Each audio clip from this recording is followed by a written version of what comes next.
Good morning, Brian with Grand Roofing. Doing a quick inspection of a metal roof here you see behind us well, the call came in about the valleys here looking a little odd that the metal was on top of the valley, and also some debris getting in up under the center ridge there. It's not necessarily leaking, but he's got some debris in the attic. I want to know if we can get it worked in to do a quick inspection. So we're here, we're doing the inspection of the roof, and I think there's some things we can learn from this, so we're going to take a few extra minutes to make a video for it, so you guys might be able to learn something before getting into a predicament. Or maybe just have a better set of eyes if you're going into buying a property. You can see what to look for and possibly avoid a headache, or if you're planning on doing a roof, you can avoid some headaches in the future. So you know what to do on the way in. If you could, give it a thumbs up. We're going to talk about this, go over some various things about the bottom edge and why that's jagged and how to avoid the jaggedness, different material choices with, like, say, apron, and putting a barrier in between the metal if you're going over a roof like this one here. So let's just get into it. Alright, so over the years I have actually seen where somebody installed a metal roof with a valley metal substance like this on top with nothing under the roof. And in that case, the only thing keeping some serious leaks from happening is the roof under it. And it's not good. So that's what I was concerned on when I saw this. But getting up in here and looking, I can see they do have a piece of W valley metal in under this, so that's good. But I can't see, and I'm guessing, my suspicion is, and why that was done, is the valley cut metal is probably pretty jagged, and they do this. I'm not a fan of this because debris gets stuck down in here now, and you can actually cause such a backed up dam underneath, and all the water flowing in has this channel, it will build up enough and possibly come off your W valley. It's just not good. What we do in this case, well, taking all the proper steps getting up to this point, we don't do this. We will cut our metal valleys, the valleys in the metal, actually twice. We do one to get it cut so we can lay the panel down and get ready to screw it off. We'll keep the bottom's edge loose. Once all the panels in up the valley are down, we'll crack a line typically about 3 inch out of the valley, out of the W valley. Once you do that, you got your best skilled guy with the best pair of snips, and you'll cut that line, keeping it as clean as possible and looking good, so when it's done, you don't need to do this to cover a jagged mess. Alright, sorry, there's notifications on my phone here.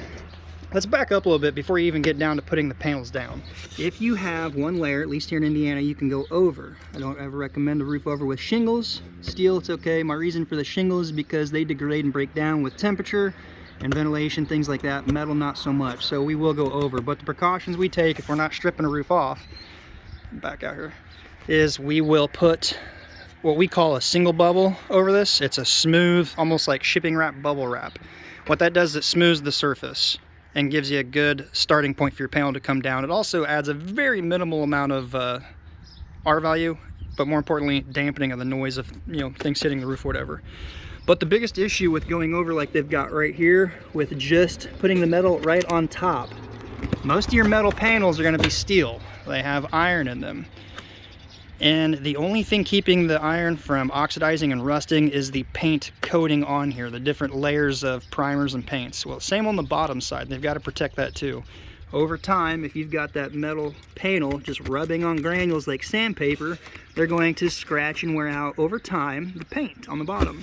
Then you mix in moisture, blowing in, condensation, various things, and you potentially have the ability for them to rust out from the underneath side. I'm not saying it's going to happen right away, but it's just common basic practice.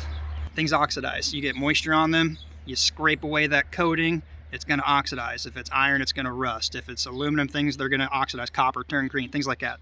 Anyway, so bottom apron, that's the other thing. Let's look at this here. You got all this jagged shingle hanging out. What we would typically do, so you avoid the gaps in here, bugs flying in, things like that. If there's edge metal, we'll cut the shingles back, we'll yank the edge metal off, we'll prep the surface for apron. The apron goes down over your single bubble, over into your gutter here. Sometimes you might need to notch around to remove spikes, straps, things like that. It's just prep work, it's part of doing the job. But it covers all this, makes it look like it needs to be covered and good. It doesn't allow bugs and debris to get up in through here. It just really preps the surface. So little precautions, a little extra material. It's gonna look a whole lot better than this. That kind of stuff you see there. I believe this was a DIY-er. The home has been sold. A new guy got the property and he's kind of concerned with some things. So we're going to do a quick walk over various other items. Real quick, as I see this bottom panels here, you can see how they're kind of jagged right here. So when you're starting your metal roof, if you're planning on doing this as a DIYer, on your gable end, a couple things you can do rather quickly. I think I've showed a video about this. Your fascia board could have a wave to it. It could not be square from this edge to that edge. So what you're going to want to do, several things. Take a long tape measure from here all the way out, and you do it again. Now in this case, your valley here from your dormer is going to be in the way. So what I would do is the 3-4-5 rule. You want to make sure that your panel is not necessarily straight with your gable, but straight with the entire field of the roof.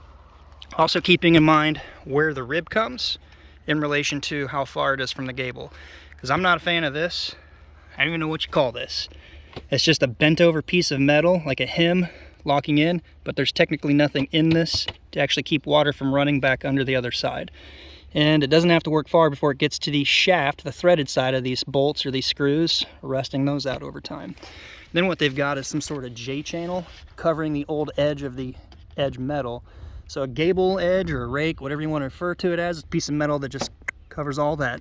It actually has a bit of a profile that turns down. Reason is they're going to turn down over a rib like this, making sure this builds up a wall on your edge, which is covered by your gable cap, so water doesn't wick back up under anything.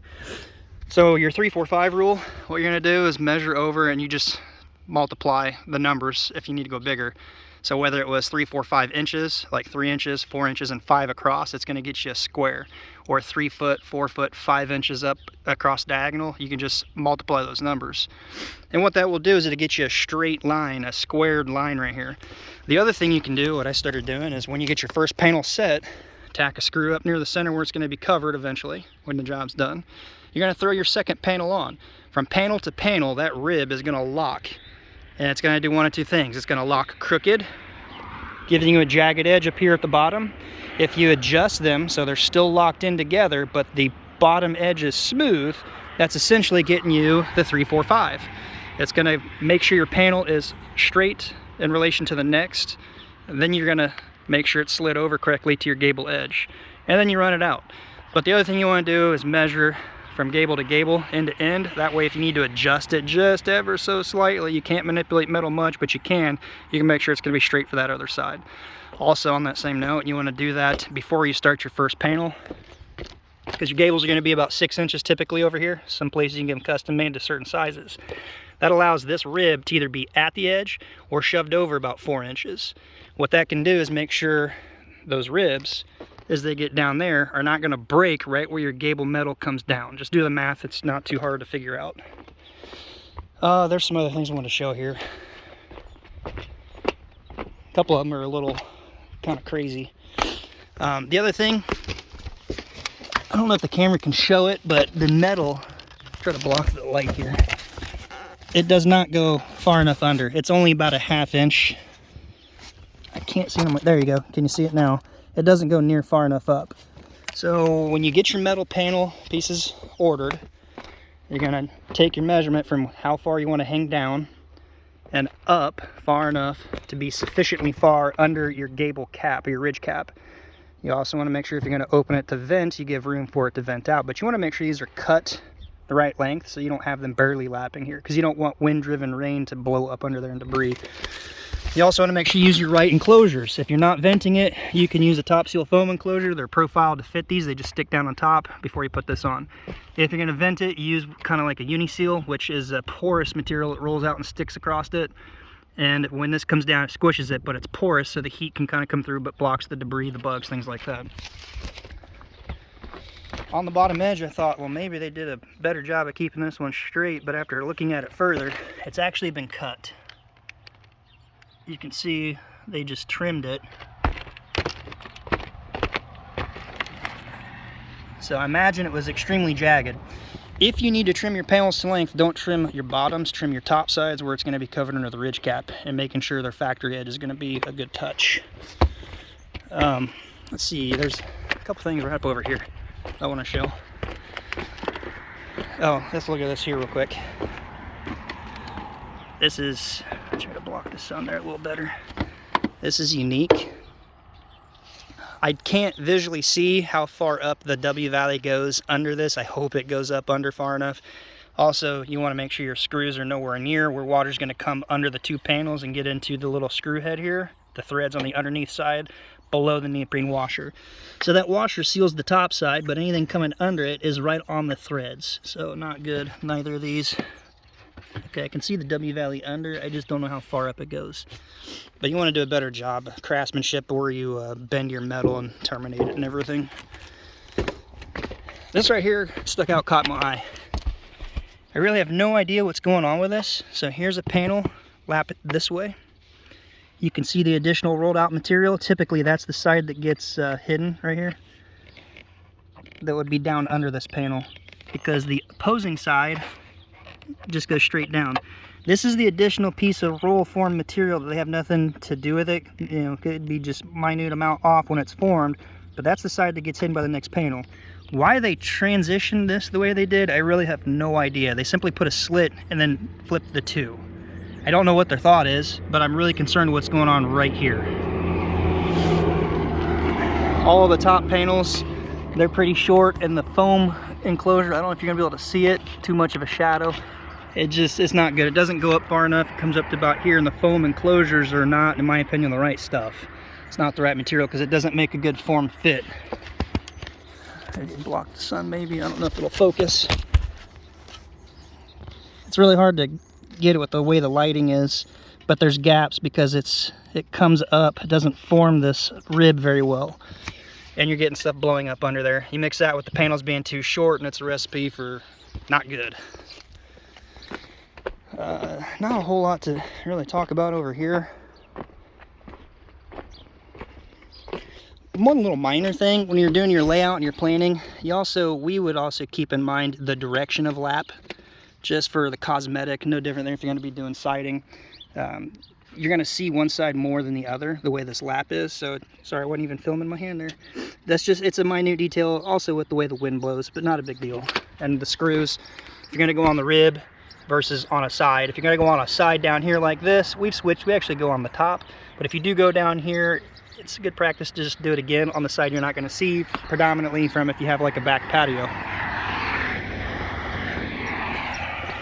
Real quick, admire the Starlink. I like that. This actually took a minute to really plan on how to do this. It's got the little neoprene washers in there. It's got a little dado channel here. I can't remember what they call this stuff, but pretty cool. You see it in like 3D printers and stuff, but the way they mounted that is nice. I usually see people just screw it however, carelessly. On this side, they've just simply got like a J channel piece bent. So again, it does not appear to turn up and give a locking seal of anything underneath this. Just not a good choice. And then if you look over the edge, they had also added a second cap piece up under here to cover the old edge.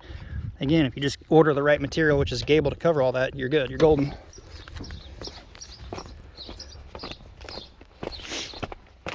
I've looked in through a few spots up here, and it's short. The metal over this. And you're just getting all kinds of debris stuck down in there, and that's gonna possibly lead to the damming, the water ice dam essentially. It's a debris dam. Then they did some funky slitting metal. Again, I really hope the W-valley goes up under everything correctly. Right here on a gable edge. Again, the whole gable thing, but what I want to point out with this, you definitely don't want whatever gable metal you have going under your panel. If you look under here, again, I can't lower the camera lens, but I can see with the angle, this piece of trim that they've got is going under the panel here. That's why they're relying on caulking. If you have a gable and it comes down and dumps out on top of a panel, the water flowing down and off is on top of a panel. The flashing here, it's doing the job, but it's not really much. It should be out further and come down farther. Most manufacturers that do roll form steel like this, they make a wall flashing that will actually come out and it will bend and terminate down over a rib again. But you want to extend it past, because right under the corner there is the cut piece of metal. So you're not really covering this much. And then down here too, you want to use wall flashing. Take your siding apart, get a kick out, because otherwise water can go down in under your siding. And in this case, it looks like there's a window and stuff, so I'm hoping the Z-bend metal, it's going to be caught and run out. The last thing I really want to show on this, so we're not going long, is right down here with this riser pole split boot. It's all the way over there. This isn't the worst metal roof ever by any means. There's some things we can learn from it, but it's not the worst. I've seen some bad stuff. I actually have another video I need to get released. It's been out there for over a month, just private. I'll release that to you guys here shortly. Coming up here in the very near future. But we can learn from this and how you notch around a pole or a pipe that you can't simply drop a panel over. So if you got a standard vent pipe coming up, you just cut your pipe, your panel, shove it right down, put your boot on. In this case, unless you want to call the power company and you kill service, you remove the head and you put a panel down over it, and then good luck getting them back out in a timely fashion to reconnect service, they make a split boot. Well, that's cool for the boot, but your panel, this is what you don't want to do. So there's a locking rib right here, and they've got this cut coming over. What they did is they cut the hole, put a slit to it, and they will fold the panel to get it locked in around. That's fine if you want to do that, but in my opinion, they missed one big step. This panel, instead of locking under this one here, should have come over to this one. Just bury some of the metal, and it covers a factory solid piece of panel over this cut slit here, and it's locked over this rib. You're burning like 8 to 12 inches or so, whatever the measurement is here. And I can verify that because I've looked up under here and felt that there's no second panel that's lapping. You can feel the little piece right here, the jagged edge, and it's also got water all up under there. I don't know if you can see it on my finger there, because this does not cross under. It's not lapped. They're just relying on the caulking. I guess the other thing you could do is you also take a panel and you cut it so it's a little high. Now you're going to need to account for a panel length to be additional, or use a scrap, maybe a scrap piece from the valley. Come up past your pipe, notch the U from the top side down around it, then take a factory bottom edge of your panel, lay it just above the pipe here, or even notch it slightly from the bottom, and then you put your pipe boot, retro split boot, on it. That way you don't have a slit cut like this where water can simply penetrate in and your only defense is the caulking here. Or in this case, you got shingles under it, right? So I just want to point out, then also you want to make sure you fasten it good enough with a good sealer that's not going to have a piece lifting up like that. Alright, just some things I want to point out that might be able to help you guys if you have an upcoming DIY project, or if you're looking at buying a home and you get a home inspection done. Furthermore, on home inspections, I've seen a lot of home inspections, real estate transactions go bad. Well, they go good to the point where the home inspector finds little minor things but doesn't point out the bigger issues of the bigger trades. And I have my own theory on this, and it's because the home inspectors don't want to derail a transaction because the commission of the realtor gets lost. Well, if that happens too much, they're not going to recommend anyone to that home inspector. So if you've got any kind of red flags with the big trades like roofing, electrical, and plumbing, it's my opinion to take a few extra dollars, a little extra time, file an extension if you need to, and get those minor issues further examined by somebody in the trades that do that. Because around here, you take a simple test, you're a certified home inspector. And every time I get called out with a real estate transaction, they're pretty bad what I find. Anyway, I hope the video helped. If it does, you know what to do. Until next time, be safe. See you then.